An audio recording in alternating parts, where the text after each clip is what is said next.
पिछले वीडियो में हमने इनब्रीड विगर पढ़ा था और हमने हाइब्रिड विगर नेक्स्ट वीडियो में पढ़ने की बात की थी। तो ये हाइब्रिड विगर और हेटेरोसिस पर वीडियो है। तो हाइब्रिड विगर किसे कहते हैं? जब हम दो अनरिलेटेड और डिस्टेंटली रिलेटेड स्पीशीज़ का या फिर स्ट्रेन्स का जो क्रॉस करवाते हैं और उससे फिर हमें एक F1 जनरेशन मिलेगी, प्रोजेनी मिलेगी। तो उसकी जो प्रोजेनी मिलेगी ना वो उसके पेरेंट्स से भी ज़्यादा विगरस होगी, ज़्यादा फर्टाइल होगी और सुपीरियर होगी पेरेंट्स से। तो इसे ही हम हाइब्रिड विगर या हेटेरोसिस कहते हैं। ठीक है, इसकी डेफिनेशन इस तरह से है कि हाइब्रिडाइजेशन बिटवीन टू अनरिलेटेड और डिस्टेंटली रिलेटेड स्पीशीज और strains leads to the production of F1 hybrids with more vigorous and fertility. Means of F1 hybrids we get are taller, sturdier and more productive than their parents, and the superiority of progeny over the parent is known as heterosis और hybrid vigour. ठीक है, तो hybrid vigour क्या है कि जो progeny है उसका पेरेंट्स से ज़्यादा अच्छा प्राप्त होना, और ये जो पेरेंट्स है इनका जो क्रॉस होगा वो कैसा होगा? क्रॉस पॉलिनेशन होगा, और जो दो डिफरेंटली रिलेटेड, डिस्टेंटली रिलेटेड और अनरिलेटेड स्पीशीज़ के बीच में होगा। ठीक है, इसमें जैसे कि एग्जांपल के लिए हम ऐसे देख सकते हैं कि एक गेहूं की क्वालिटी ली जो बहुत अच्छी फसल देती है ना, बहुत अच्छी। और दूसरा है कि जो गेहूं है ना वो बहुत बड़ी साइज़ का, बहुत अच्छी क्वांटिटी वाला, न्यूट्रिएंट्स वाला मिलता है। और दूसरा है कि जो अडेप्टेबिलिटी है उसकी बहुत अच्छी है, मतलब बहुत जल्दी फसल उग जाती है, जल्दी फसल लेती है। अब इन दोनों क्रॉस करवाया तो ऐसी गेहूं की फसल तैयार हुई जिसकी अडेप्टेबिलिटी और जिसकी फसल बहुत जल्दी उग जाती है। उसके जो गेहूँ हैं वो भी बहुत मोटे मोटे और अच्छे बड़े सारे हैं और ज़्यादा न्यूट्रिएंट्स वाले हैं। तो हमें क्या हुआ? पेरेंट्स से ज़्यादा अच्छी जो प्रोजेनी मिल गई। तो इसे ही हाइब्रिड विगर कहते हैं। ठीक है, इसके एक्सपेरिमेंट्स भी पढ़ेंगे हम आगे। अब जो हेटेरोसिस है ना, ये वर्ड GH शेल ने दिया, किसने दिया? GH शेल ने। और उसका मतलब होता है डिफरेंट कंडीशन, मतलब कि जो प्रोजेनी होगी ना वो पेरेंट्स से डिफरेंट होगी। अब जनरली हेटेरोसिस को हाइब्रिड विगर का सिनोनिम ही माना जाता है, पर जो पावर्स नाम के साइंटिस्ट थे उन्होंने बताया कि हेटेरोसिस दोनों कंडीशन को बताता है। मतलब कि जो प्रोजेनी है अगर वो ख़राब भी हुई ना पेरेंट्स से तो उसका मतलब भी हेटेरोसिस है, और अच्छी भी हुई ना तो मतलब हेटेरोसिस है। मतलब सुपीरियर भी होगी तो भी हेटेरोसिस कहलाएगा और इन्फीरियर होगी तो भी हेटेरोसिस कहलाएगा। मतलब कि जो हाइब्रिड विगर है वो हेटेरोसिस का एक पार्ट मान सकते हैं। मतलब कि सुपीरियर वाली चीज़ जो है, मतलब सुपीरियर हो रही प्रोजेनी तो वो हाइब्रिड विगर है, तो ऐसा कह सकते हैं हम। ठीक है, power suggested that heterosis refers to both condition of hybrids, i.e. they may be weaker or may have increased vigor. Thus he suggested two types of heterosis. इसके आधार पर उन्होंने दो टाइप्स ऑफ जो हेटेरोसिस को सजेस्ट किया, जैसे positive और beneficial heterosis and negative of और नॉन बेनिफिशियल हेटेरोसिस। तो जो पॉजिटिव और बेनिफिशियल हेटेरोसिस है मतलब कि जो प्रोजेनी होगी वो सुपीरियर होगी पेरेंट्स से, और जो नेगेटिव और non beneficial type of heterosis है मतलब कि जो प्रोजेनी है वो वीकर होगी पेरेंट्स से। ठीक है, तो hybrid vigour describes only superiority of the hybrids over the parents, पर जो हेटेरोसिस है वो describe both superiority and inferiority over the parents. ले नामक साइंटिस्ट ने बताया कि जो ये हाइब्रिड विगर है ये हेटेरोसिस का ही मैनिफेस्टेशन है, मतलब कि पॉजिटिव पार्ट जो है ना उसे ही हम हाइब्रिड विगर कह देते हैं। फिर GH शेल ने considered heterosis as the superiority of F1 hybrid over both parents in terms of yield or some other character। और जो GH शेल ने इसको पॉजिटिव वे में लिया है, मतलब कि पॉजिटिव कि F1 जो जनरेशन है हाइब्रिड है वो पेरेंट्स से ज़्यादा यील्ड देगी और कुछ कैरेक्टर ज़्यादा अच्छे रखेगी, तो उसे ही हम हेटेरोसिस कहेंगे। मतलब इन्होंने हेटेरोसिस और हाइब्रिड विगर को सेम चीज़ बताई है। GH शेल ने एक एक्सपेरिमेंट भी किया है कॉर्न पर, कॉमर्शियल कॉर्न बनाई है उन्होंने हेटेरोसिस करवाकर, हाइब्रिड विगर बनाया है उसका। तो उसको देखते हैं कि उन्होंने क्या किया। 1999 में ही प्रोड्यूस कॉमर्शियल कॉर्न, मतलब कि इन्होंने हाइब्रिडाइजेशन करवाया नॉर्मल कुछ कॉर्न की स्पीशीज़ का और उससे एक हाइब्रिड बनाया, इसे कॉमर्शियल कॉर्न या मेज़ कहा जाता है। तो इसमें क्या इन्होंने कि he found that in natural condition in breeding of मेज़ रिजल्टेड इन अनहेल्दी ऑफस्प्रिंग्स। तो जब इनब्रीडिंग करवाई जा रही थी ना मेज़ प्लांट की, मतलब कि सेल्फ पोलिनेशन करवाई जा रही थी, तो जो उससे अनहेल्दी ऑफस्प्रिंग मिल रहे थे, उसकी जो प्रोजेनी थी वो बहुत अनहेल्दी, शॉर्ट साइज़ की, लेस प्रोडक्टिव और लेस विगरस और होमोजाइगस और यूनिफॉर्म, मतलब कि बहुत कम क्वालिटीज़ वाली, बहुत कम प्रोडक्टिव, छोटी साइज़ की, होमोजाइगस और यूनिफॉर्म उसकी प्रोजेनी मिल रही थी। अब हमें चाहिए था अच्छा मेज़ प्लांट, क्योंकि उसको कॉमर्शियल कॉर्न बनाना था। तो उसके लिए क्या करवाया इन्होंने कि इन्होंने 2 डिफरेंट स्ट्रेंथ्स की क्रॉस करवा दिया। तो F1 हाइब्रिड्स जो मिले ना वो ज़्यादा अच्छे, बड़े, स्टर्डियर, विगरस मिले पेरेंट्स से। और फिर अब इन्होंने क्या करा कि ये तो मिल गए, तो दो अलग अलग टाइप के करवाए थे इन्होंने, 2 अलग अलग टाइप के स्पीशीज़ के करवा देते। जैसे ए और बी का करवाया तो ए बी मिल गया, फिर सी और डी का करवाया सी डी मिल गया। अब ये दोनों जो थे ना वो अच्छे ज़्यादा विगरस थे। अब ये जो ए बी मिला और सी डी मिला, इनका डबल पोलिनेशन करवा दिया। मतलब कि जो ए बी और सी डी मिले हैं ना प्रोजेनी, इससे ए बी मिला, उससे सी डी मिला, ठीक है। तो अब इन दोनों करवाया तो और भी अच्छी ए बी सी डी वाली जो प्रोजेनी देखने नीचे वो और भी अच्छी मिली है इनको। तो then he also produce double crossed hybrids of match crossing F1 hybrids of 2 different single crosses involving 4 different inbreds. और ये जो 4 डिफरेंट इनब्रिड्स मिली ना इनको, ये और भी ज़्यादा विगरस थी। और इसके जो सीड मिले वो कमर्शियल सीड्स मिले। मतलब कि करा इन्होंने फर्स्ट में तो 2 अलग अलग टाइप की स्पीशीज़ के बीच में इन्होंने क्रॉस करवा दिया। ऐसा 2 टाइम करा, मतलब एक तो ए का बी से करवाया और फिर तो ए बी मिला, और सी का डी से करवाया सी डी मिला। अब ये जो 2 प्रोजेनी मिली है इनका भी फिर वापस से इन्होंने क्रॉस करवा दिया, जिससे ए बी सी डी मिल गया। और ये जो लास्ट वाली जो मिली ना ए बी सी डी, सबसे ज़्यादा प्रोडक्टिव थी। है कि मैनी जो स्पीशीज़ होती हैं वो हेट्रोसिस शो करती है। In many cross pollinated species जैसे कि मेज़ है, बाजरा है, ज्वार है, कॉटन, ऑनियन, सनफ्लावर, इनका जो हेट्रोसिस है ना कमर्शियली यूज़ किया जाता है। मतलब कि कमर्शियल लेवल पे अगर इनको उगाना है तो इनमें हेट्रोसिस करवा दो। But in case of self pollinated crops the magnitude of heterosis is generally smaller. अगर कुछ सेल्फ पॉलिनेटेड जो वो है क्रॉप्स हैं तो उनके लिए हेट्रोसिस का मैग्नीट्यूड कम हो जाता है। मतलब कि उनको हेट्रोसिस से इतना फ़ायदा नहीं होता है। पर जैसे कुछ वेजिटेबल क्रॉप्स है, टमाटो, तो उसके अगर हेट्रोसिस करवा दी जाए ना तो उससे बहुत ज़्यादा प्रोडक्शन होता है उसकी हाइब्रिड वेराइटीज़ का, ठीक है। अब हम टाइप्स ऑफ हेट्रोसिस देखेंगे कि हेट्रोसिस कितने टाइप का होता है। तो हेट्रोसिस 2 टाइप का होता है, एक तो यू हेट्रोसिस और दूसरा होता है स्यूडो हेट्रोसिस। तो इन दोनों के टाइप्स के बारे में हम पढ़ेंगे। इसको टाइप्स में डिवाइड करने का बेसिस क्या है, उनका ग्रुप्स का नेचर, ओरिजिन, एडेप्टेबिलिटी और रिप्रोड्यूसिबिलिटी। तो इस बेसिस के ऊपर ही इनको 2 पार्ट्स में डिवाइड किया गया है। तो यू हेट्रोसिस फर्स्ट वाला पार्ट था। तो यू हेट्रोसिस का मतलब है, यू मतलब होता है ट्रू, मतलब कि बिल्कुल सही, असली वाली हेट्रोसिस, ठीक है। तो the genetical and inherited heterosis is known as true heterosis. अगर कोई जेनेटिकल हेट्रोसिस हो रही है या इनहेरिटेड हेट्रोसिस हो रही है, मतलब कि तो म्यूटेशन हो रहा है या फिर बैलेंस जीन कॉम्बिनेशन हो रहा है, उससे ही जो हेट्रोसिस हो रही है उसे यू हेट्रोसिस कहते हैं। और इसके on the basis of origin, अब उसका ओरिजिन क्या है, किस जगह से वो स्टार्ट हो रही है, उस बेसिस के ऊपर इसके 2 पार्ट्स में इसको डिवाइड किया गया है। एक तो होता है कि म्यूटेशनल हेट्रोसिस और दूसरा होता है balance heterosis, you heterosis. Mutational you heterosis, फिर बैलेंस यू हेट्रोसिस। फर्स्ट बात करते हैं म्यूटेशनल यू हेट्रोसिस की। इस हेट्रोसिस के अंदर क्या होता है कि जो अनफेवरेबल जीन होता है उसको डिलीट कर दिया जाता है इन the presence of dominant gene. Basically जो लीथल जीन्स होते हैं, जो नुकसानदायक जीन होते हैं, वो रिसेसिव ही होते हैं। अगर रिसेसिव जीन के साथ अगर हम डोमिनेंट जीन मतलब अगर डोमिनेंट जीन में प्रेजेंट होगा ना, तो जो लीथल जीन है वो अपना प्रभाव, अपना कैरेक्टरिस्टिक नहीं शो कर पाएगा, जिसकी वजह से जो प्रोजेनी है वो सही आएगी। अगर रिसेसिव जीन ही रह गया ओनली तो फिर वो अपना प्रभाव दर्शाएगा, पर अगर डोमिनेंट जीन प्रेजेंट है तो उसके प्रभाव को नहीं दर्शाने देगा वो। तो यही म्यूटेशनल यू हेट्रोसिस होता है कि इस टाइप के यू हेट्रोसिस के अंदर शेल्टरिंग होती है of the deleterious unfavourable lethal recessive mutant gene की। मतलब जो जीन म्यूटेंट हो चुका है, लीथल है और अनफेवरेबल है, वो नहीं होगा in the presence of dominant gene, ठीक है। और most mutation are lethal, recessive and adaptively inferior, but they are protected by mutational heterosis from their quick elimination from population.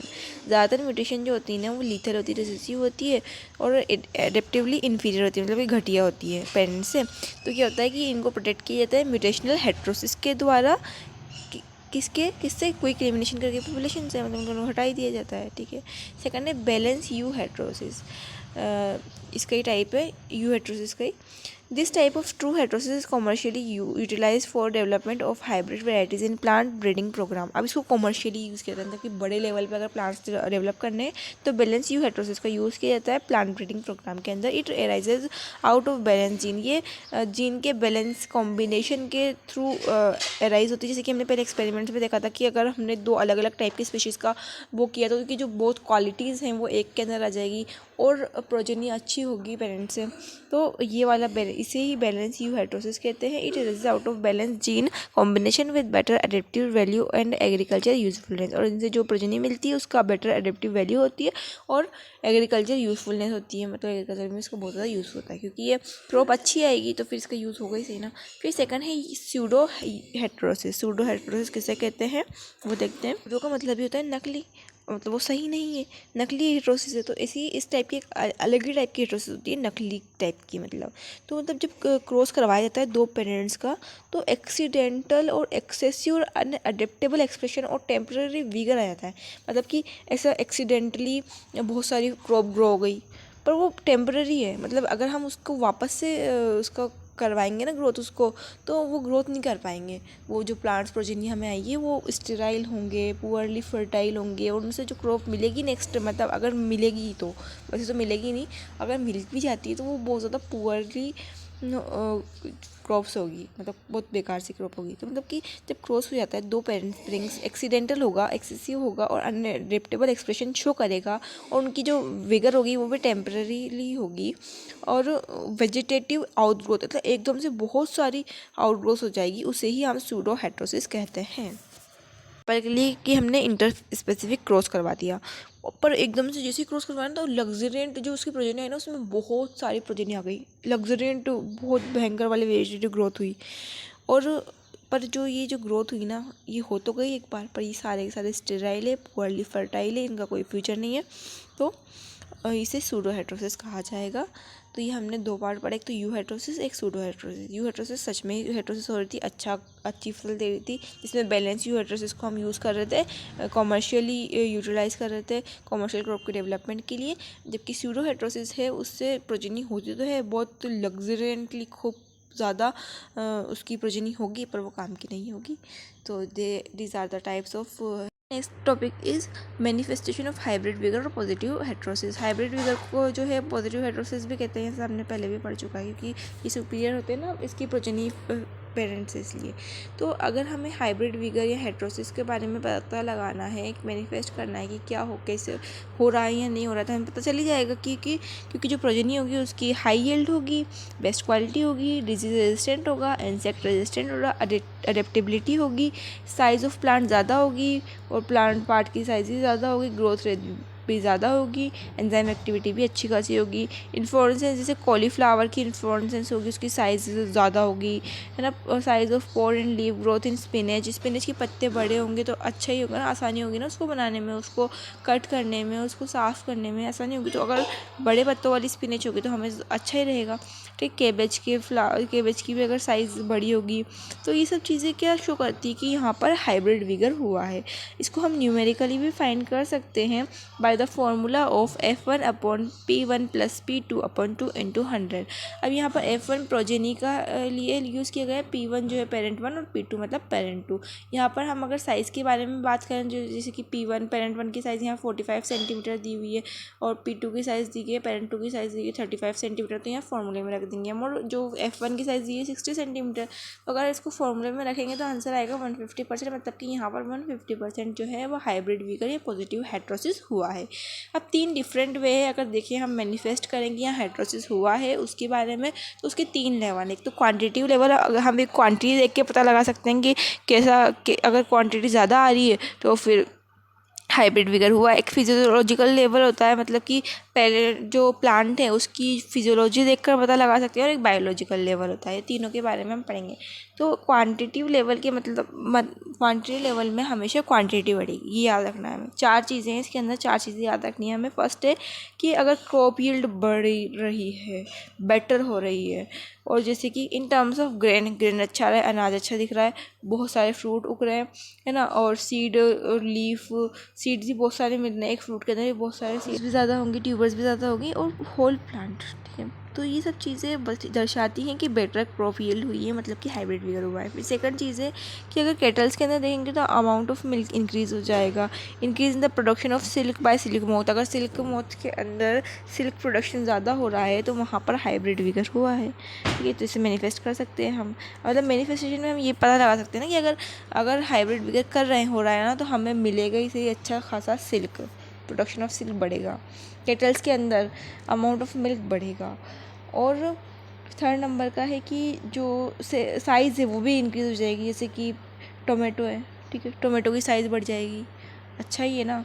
कोब size है मैच के अंदर, वो बढ़ जाएगा। केबेज की हेड साइज़ बढ़ जाएगी, ठीक है, डंठल नहीं, उसका जो हेड साइज़ है ना वो बढ़ जाएगा। तो फिर उससे, क्योंकि उसका यूज़ ऊपर के हेड साइज़ का ही होता है, साइड का ही होता है ना हमारे लिए, तो उसका यूज़, ठीक है, नीचे का डंठल तो हम फेंकने काम में ही देते हैं, तो उसके हेड साइज़ बढ़ना चाहिए। तो ये सब पॉजिटिव इफेक्ट्स हैं उनके, ठीक है। फोर्थ है in plant increase in the number of branches, leaves, flowers, fruit, इट्रीसी, seeds, इट्रीसी।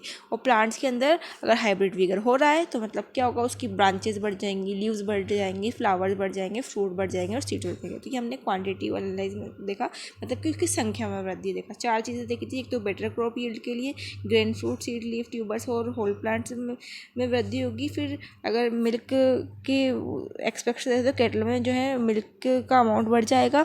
अगर सिल्क की एक्सपेक्ट है तो सिल्क मौत जो है सिल्क बनाने की एबिलिटी बढ़ा देंगे। इसके एक्सपेक्ट से देखें तो बहुत सारे फ्रूट की साइज़ बढ़ जाती है और सब्जियों की साइज़ बढ़ जाती है। जैसे टमाटो, कोप सजिन में मेज़ और कैबेज की साइज़ बढ़ जाएगी, हेड की साइज़ कैबेज की। और अगर नंबर से देखें तो प्लांट में ब्रांचेस, लीव्स, फ्लावर्स, फ्रूट के नंबर बढ़ जाएंगे। करने फिजियोलॉजिकल लेवल ऑफ मैनिफेस्टेशन, अगर फिजियोलॉजिकल लेवल से देखिए अगर हम, तो चार चीज़ें, इसमें भी चार चीज़ें याद रखनी है। फर्स्ट है कि जो हाइब्रिड्स हैं वो ग्रेटर रेजिस्टेंस होंगे डिजीज़ से, पेस्ट से, और उनकी ग्रेटर एडेप्टेबिलिटी होगी इन्वायरमेंटल वेरिएशन और tolerance against adverse climatic condition as compare to parents from which they are derived. मतलब कि उनके पेरेंट्स से ज़्यादा अच्छी जो है ना उनके अंदर क्वालिटी होंगी। कैसी कि एक तो डिजीज़ से रेजिस्टेंस शो करेंगी, वो इंसेक्ट से रेजिस्टेंस शो करेंगे, इन्वायरमेंटल इशूज जैसे रहते हैं, जैसे कभी आंधी तूफान आ रहा है तो उसमें वो टिके रहेंगे, टॉलरेंस उनकी ज़्यादा अच्छी होगी एडवर्स क्लाइमेटिक कंडीशन के अंदर as compare to their parents. तो फर्स्ट तो ये फिजियोलॉजिकल हो गया एक्सपेक्ट। सेकंड है कि earlier flowering and maturity than the parents is generally described particularly in vegetables. मतलब कि उनकी जो मैच्योरिटी है ना, मतलब कि वो पेरेंट्स से ज़्यादा जल्दी ग्रो करेंगे, मैच्योरिटी उनकी ज़्यादा जल्दी आ जाएगी, पर्टिकुलरली वेजिटेबल्स में होता है। फिर नेक्स्ट है early seed germination and increase growth of seedlings, और उनका जर्मिनेशन जो सीड है ना वो भी बहुत जल्दी हो जाएगा, और उनकी ग्रोथ जो है ना सीडलिंग की वो भी तेज़ होगी, बहुत तेज़ी से होगी। और फोर्थ है increase reproductive ability and viability, और रिप्रोडक्टिव एबिलिटी भी बढ़ जाएगी और वायबिलिटी में वायबल भी होंगी वो, ठीक है, सस्टेनेबल भी होंगी। तो चार चीज़ें पढ़ी फिजियोलॉजिकल लेवल में भी हमने। एक तो उनकी डिजीज़ रेजिस्टेंस और इन्वायरमेंटल फैक्टर जो एडवर्स होते हैं ना वो बढ़ जाएगी, पेरेंट्स से ज़्यादा होगी। फिर सेकंड है मैच्योरिटी बढ़ जाएगी। थर्ड है कि रिप्रोडक्टिविटी बढ़ जाएगी, रिप्रोडक्टिव एबिलिटी बढ़ जाएगी। और फोर्थ है सीड जर्मिनेशन भी बढ़ जाएगा, ठीक है। अब हमने पढ़ लिया है क्वांटिटिव लेवल और हमने पढ़ लिया है फिजियोलॉजिकल लेवल। अब हम पढ़ेंगे biological level of manifestation of hybrid vigour as a result of heterosis vitality of plant increase. अब हेट्रोसिस हो रहा है तो प्लांट की जो वाइटलिटी है, मतलब कि प्लांट की जीवन क्षमता है वो बढ़ जाएगी। In many plants duration of life cycle increase, और लाइफ साइकिल का ड्यूरेशन भी इंक्रीज हो जाएगा उनका, है ना, उनकी उम्र बढ़ जाएगी प्लांट्स की basically. Increase in some biochemical characters also has been observed in plants, और कुछ बायोकेमिकल कैरेक्टरिस्टिक्स भी बढ़ते हुए ऑब्जर्व किए गए हैं कुछ प्लांट्स के अंदर, जैसे कि इंक्रीज इन एंजाइम एक्टिविटीज़ का बढ़ना, सेल डिवीज़न होना अच्छे से, विटामिन कंटेंट का बढ़ना। जैसे कि हाइब्रिड विगर की वजह से टमाटो के अंदर विटामिन सी का कंटेंट बढ़ गया, चिलीज, आंवला, ये सब हमारे लिए बहुत ज़्यादा उपयोग की चीज़ें। और दूसरी बायोकेमिकल एक्टिविटीज़ का भी बढ़ना देखा गया है हाइब्रिड विगर की वजह से। तो हमने तीन चीज़ें पढ़ी। फर्स्ट पढ़ी हमने क्वांटिटिव लेवल, जिसके अंदर क्वांटिटी बढ़ रही थी, किस किस की यील्ड बढ़ रही थी, प्लांट की ग्रेन, फ्रूट, सीड बढ़ रहे थे। फिर मिल्क बढ़ रहा था केटल्स के अंदर, और सीड फिर सिल्क बढ़ रहा था सिल्क मोथ्स के अंदर, फिर साइज़ बढ़ रही थी, है ना, और नंबर ऑफ ब्रांचेज लीव्स और फ्लावर्स बढ़ रहे थे, ठीक है। फिर फिजियोलॉजिकल लेवल देखा, इसमें हम रेजिस्टेंस बना रहे थे प्लांट को। हाइब्रिड वीगर की वजह से क्या हो रहा था कि रेजिस्टेंट बन रहा था प्लांट, किससे, एडवर्स कंडीशन से, डिजीज से, और वो मैच्योर जल्दी हो रहा था, और सीड जर्मिनेशन भी उसका फास्ट होता है, और इंक्रीज हो रही थी उसकी रिप्रोडक्टिव एबिलिटी। और बायोलॉजिकल लेवल में हमने देखा कि वाइटलिटी बढ़ती है, उसके अंदर कुछ ऐसे बायोकेमिकल कैरेक्टरिस्टिक्स प्रेजेंट हो जाते हैं जो बहुत इंपॉर्टेंट होते हैं, जैसे कि, और एंजाइम एक्टिविटीज़ भी इंक्रीज होती है, और सेल डिवीजन और विटामिन कंटेंट भी बढ़ता है। तो ये हमने पढ़ा इसका मैनिफेस्टेशन ऑफ हाइब्रिड विगर। अब वीडियो चूँकि लंबी हो चुकी है तो फिर इसको थोड़ा प्रॉब्लम आएगी, तो इसलिए इसका जो नेक्स्ट पार्ट है जिसमें हम पढ़ेंगे cause of hybrid vigour and inbred depression, वो नेक्स्ट पार्ट में अपलोड हो जाएगा, ठीक है। Thank you for watching the video, stay tuned for next part.